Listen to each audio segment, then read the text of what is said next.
Une question à poser cette fois-ci aux jeunes franchiseurs, 0 € de droit d'entrée, pourquoi faire? De nombreux réseaux ne demandent pas de droit d'entrée aux candidats qui veulent les rejoindre. C'est séduisant, mais est-ce que c'est vraiment la bonne option? Quelles sont les motivations de ces réseaux, souvent jeunes, où un candidat peut rentrer gratuitement?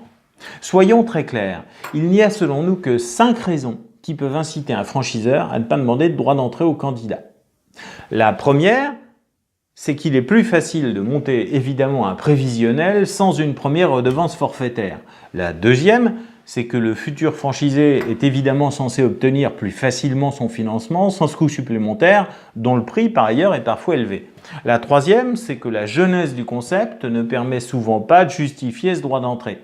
La quatrième, c'est que le réseau génère des profits ailleurs, par exemple sur les produits qu'il vend. La cinquième, c'est tout simplement plus facile à vendre sans droit d'entrée. En ce qui nous concerne, nous pensons que rendre l'accès au réseau financièrement plus facile n'est absolument pas une garantie de réussite pour le franchisé. Et qu'il faut, par ailleurs, que le siège du réseau ait les moyens financiers de ses ambitions. En un mot commençant, selon nous, ce qui est gratuit ne vaut peut-être pas grand-chose aux yeux du candidat.